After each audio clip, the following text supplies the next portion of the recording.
Hey guys, this is gonna my first video on my channel like bio related. हाँ, क्योंकि ना देखो, जब बच्चा 9 10 से सीधे 11 में आता है तो उसके लिए पीसीबी थोड़ी सी डिफ़िकल्ट होती है, बिकॉज हिंदी मीडियम के स्टूडेंट्स को 9 10 में बायोलॉजी फिजिक्स एंड केमिस्ट्री एक ही बुक में पढ़ाया जाता है साइंस के फॉर्मेट में।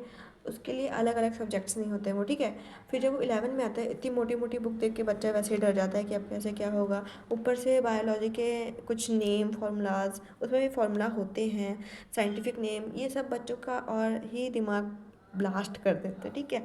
तो उसी को इजी करने के लिए मैं अपना चैनल लेके आई हूँ। मुझे पता है कि यूट्यूब पे बहुत अच्छे टीचर्स अवेलेबल हैं, बट ये मेरा भी छोटा सा ट्राई है। आप इससे कुछ सीखेंगे और मैं आपको कुछ सिखाऊंगी और साथ साथ खुद भी कुछ सीख लूँगी। तो टाइम ना गवाते हुए हम मुद्दे की बात करते हैं। देखो, 11th में आने पर बच्चों की 3 मेजर प्रॉब्लम्स होती हैं। फर्स्ट कि देखो, वोकैबुलरी प्रॉब्लम, वही मैंने बताया ना, scientific name and other names, बहुत प्रॉब्लम होती है, ठीक है। Second thing is large chapters. आप कहाँ 10th में छोटे छोटे चैप्टर्स पढ़ रहे होते हो और 11th में जस्ट इतनी मोटी बुक, और उसमें पता नहीं 15 16 चैप्टर्स, ओके, उससे परेशान हो जाते हो।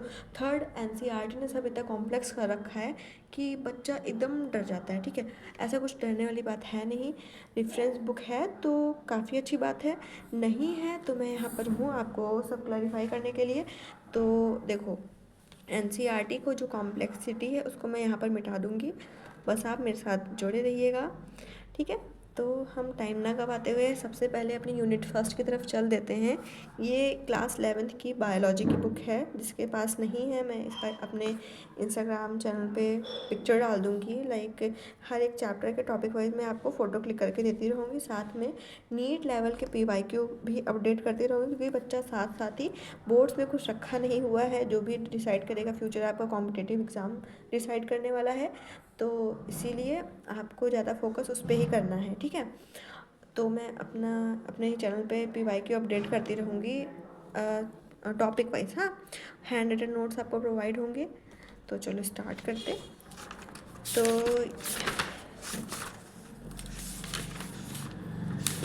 ये है हमारी unit first, diversity in the living world, ठीक है।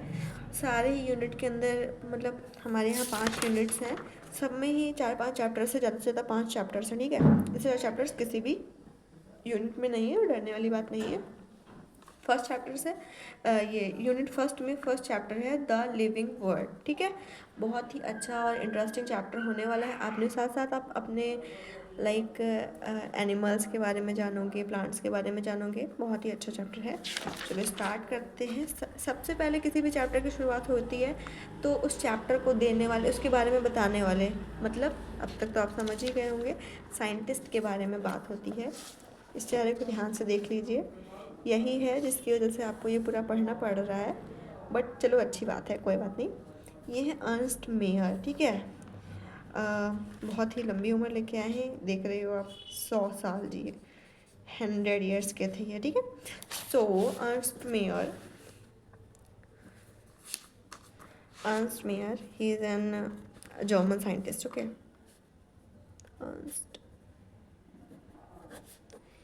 ही इज़ जर्मन साइंटिस्ट, ठीक है। ये एक जर्मन साइंटिस्ट थे। इनकी एज जान लो, ऐसे कभी पूछा नहीं जाता है, बट नॉलेज के लिए जान लो, 100 years थी, ठीक है।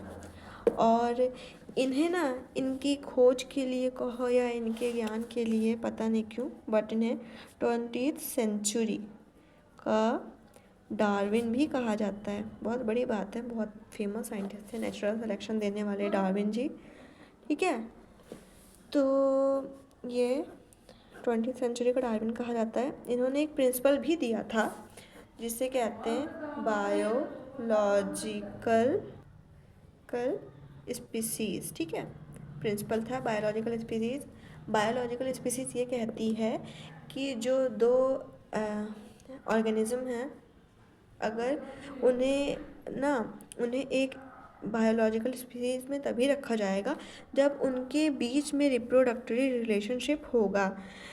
मतलब कि अगर आप एक डॉग का एग्जांपल लो, उन्हें बायोलॉजिकल स्पीसीज में तभी रखेंगे जब वो एक रिप्रोडक्टरी रिलेशनशिप शो करेंगे। लाइक एक मेल डॉग है, ठीक है, मेल डॉग और एक फीमेल डॉग है।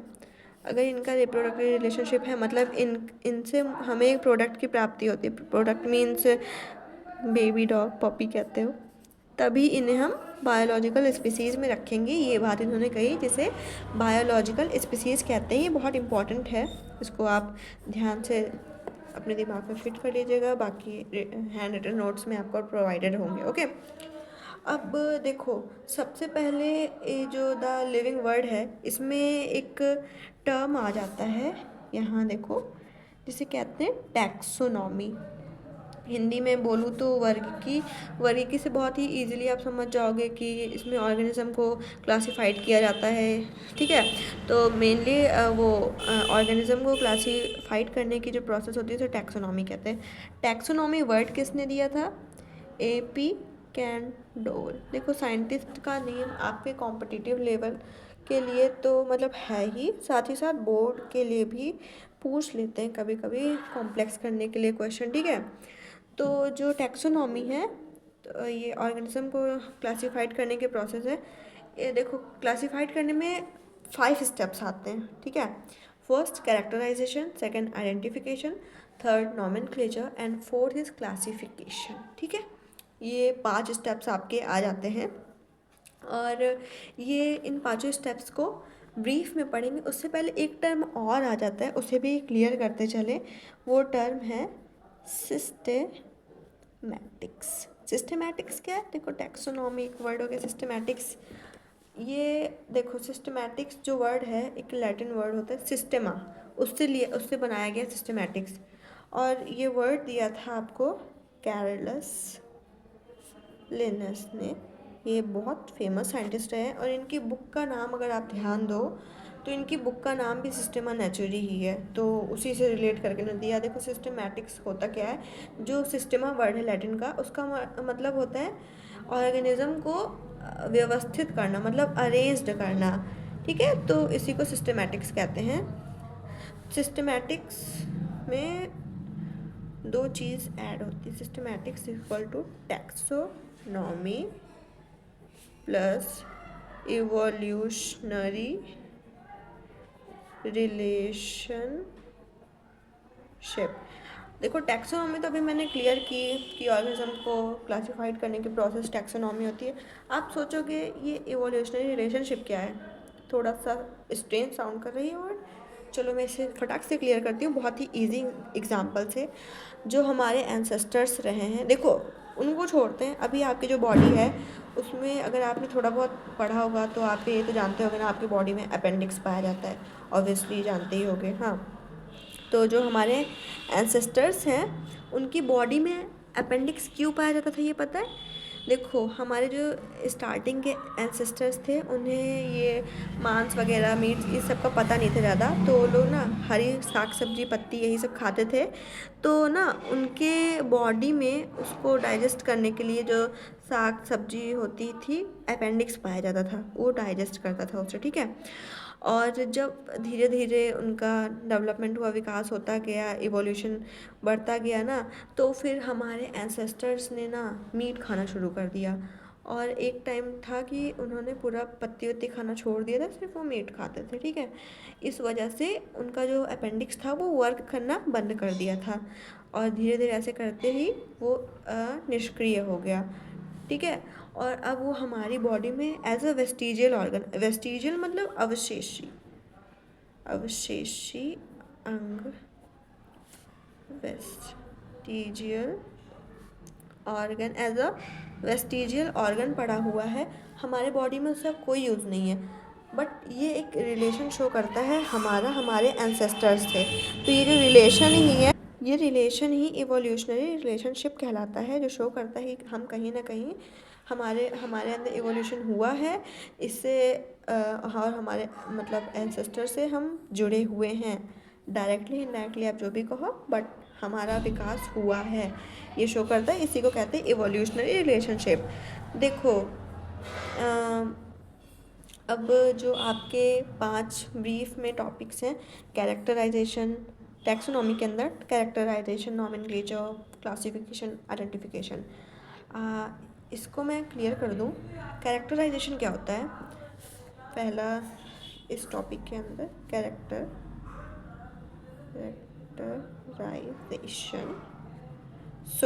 कैरेक्टराइजेशन क्या होता है? कैरेक्टर क्या, किसी के आउटर अपीयरेंस से आप किसी को जज नहीं कर सकते, उसके कैरेक्टर को, उसका नेचर, उसका क्या बिहेव है, उसका इंटरनली क्या मतलब है, एनाटॉमी कह सकते हैं बायो की लैंग्वेज में, वो भी देखना पड़ता है। बाहर के अपीयरेंस से आप उसका कैरेक्टर डिसाइड नहीं कर सकते हो। तो कैरेक्टराइजेशन में क्या होता है, हम ना जो भी ऑर्गेनिज्म होता है, प्लांट और एनिमल, उसकी मॉर्फोलॉजी, मॉर्फोलॉजी मीन्स बाहर external structure, morphology plus anatomy, anatomy मतलब इंटरनल स्ट्रक्चर, मतलब इंटरनल स्ट्रक्चर क्या होता है? स्ट्रक्चर आपका ये बताता है कि उसके बॉडी में क्या पाई जाती हैं, ये सब शो करता है, ठीक है। तो मॉर्फोलॉजी प्लस एनाटॉमी दोनों मतलब हम देखते हैं कैरेक्टराइजेशन में, प्लस ये फर्स्ट पॉइंट हो गया। सेकंड पॉइंट है सेलुलर स्ट्रक्चर जो होते हैं उसकी, ऑर्गेनिज्म की, उसका भी स्टडी करते हैं हम। थर्ड उसका ना वो उसका जो डेवलपमेंट है उसका भी हम स्टडी करते हैं। और डेवलपमेंट क्या होता है, उसका एम्ब्रियोनिक डेवलपमेंट से हम देखते हैं कि एम्ब्रियो से कैसे मतलब आफ्टर फर्टिलाइजेशन, जैसे स्पर्म एंड एग फर्टिलाइज करते हैं, उसके जस्ट बाद जैसे जाइगोट बनता है तभी से हमारा ना उसका भी स्टडी स्टार्ट हो जाता है, एम्ब्रियोनिक स्टडी करते हैं, ठीक है। और लास्ट वन है एम्ब्रियोनिक स्टडी, ठीक है। Last one ecological information, ecological information की उससे प्लांट या एनिमल के होने से हमारी इकोलॉजी पे क्या इफ़ेक्ट पड़ रहा है, मतलब कैसे क्या चेंजेस हो रहे हैं, उसका स्टडी होता है, उसे इकोलॉजिकल इन्फॉर्मेशन में हम इंक्लूड करते हैं। अब आ जाती है मेन बात, ठीक है। मेन बात क्या है? नॉमेनक्लेचर। तो नॉमेनक्लेचर क्या करता है? देखो, नॉमेनक्लेचर 2 टाइप्स के होते हैं, लोकल नेम, साइंटिफिक नेम। देखो हम इसे एक ईजी एग्जांपल समझते हैं, जैसे कि हम लोग होते हैं, किसी का घर पे नाम होता है पिंटू, ठीक है, बट उसका बाहर प्रोफेशनली कुछ अलग नेम हो सकता है, मनीष, मैं कुछ भी ऐसा, ठीक है। वैसे ही आप इसे समझ लो, ये नॉमेनक्लेचर में क्या, लोकल लोग उसे जो भी नाम से बुला लें, बट आप आउट ऑफ द कंट्री जाओगे या फिर वर्ल्ड वाइड जहाँ भी जाओगे, उसके साइंटिफिक नेम से उसकी रियल पर्सनैलिटी को आप जान सकते हो। क्योंकि अगर आप अपना लोकल नेम कहीं दूसरी कंट्री में जाके बोलोगे, दूसरे स्टेट में ही, इंडिया में तो बहुत डिफरेंस आ जाता है, तो लोग नहीं समझ पाएंगे। इसी वजह से लोकल नेम की वैल्यू नहीं है, साइंटिफिक नेम ही अप्रूव्ड है। लोकल नेम में प्रॉब्लम क्या हो जाती है, किसी मतलब एक से ज़्यादा लोकल नेम हो जाते हैं, कई कई बार तो ऐसा होता है अलग अलग स्पीसीज़ का एक ही नाम हो जाता है, और एक ही एरिया के लिए लोगों के लिए होती है, कोई दूसरे एरिया का इंसान आ जाए तो उसको बहुत डिफ़िकल्टी होती है। बट साइंटिफिक नेम में ऐसा नहीं है, वर्ल्ड वाइड एक ही नाम होगा, एक स्पीसीज़ का नाम एक ही होगा, ठीक है। ये नहीं हो सकता कि मतलब जो 2 स्पीसीज़ है उसका एक साइंटिफिक नेम हो, ऐसा नहीं होगा। जिस स्पीसीज़ का जो भी एनिमल या जो भी है प्लांट है उसका एक ही साइंटिफिक नेम होगा अलग, ये यूनिवर्सल होता है, ठीक है। यही फ़ायदा होता है आपके साइंटिफिक नेम में। साइंटिफिक नेम में आप अगर आ जाओ मेरे पास तो मैं आपको दिखाऊं, कुछ नॉमेनक्लेचर दिए हुए हैं, को टैक्सा वगैरह देख लो, मैं समझा दूँ आपको टैक्सा क्या होता है। टैक्सा जो होता है एनिमल, प्लांट एंड इंसेक्ट को जो डिवाइड करते हैं तो उसे टैक्सा कहते हैं, ठीक है। तो मैं नॉमेनक्लेचर की बात कर रही थी। नॉमेनक्लेचर में आपका सबसे पहला तो आ जाता है ICBN। ICBN क्या रिप्रेजेंट करता है? International, this is for plants, okay, plants. मैं फुल फॉर्म लिख नहीं रही क्योंकि आपको नोट्स में प्रोवाइड होंगे। तो ICBN का फुल फॉर्म होता है international code of botanical nomenclature. Botanical means plant का नॉमेनक्लेचर होता है। Second one is for animals, ठीक है, ICZN। International code of zoological nomenclature, easy. Third is for bacteria, ICNB, international code for nomenclature of bacteria, जो bacterias होते हैं उनका भी नॉमेनक्लेचर होता है, ठीक है। और last is ICVN, this is for virus, okay, international code of viral nomenclature, ठीक है। तो इतनी सी बात हुई हमारे नॉमेनक्लेचर से रिलेटेड, ओके। और फिर एक स्पेशल टर्म आ जाता है हमारे नॉमेनक्लेचर में, जिसे जिसे हम कहते हैं बायनॉमियल नॉमेनक्लेचर। बहुत ही इजी है, बिल्कुल भी टेंशन की ज़रूरत नहीं है।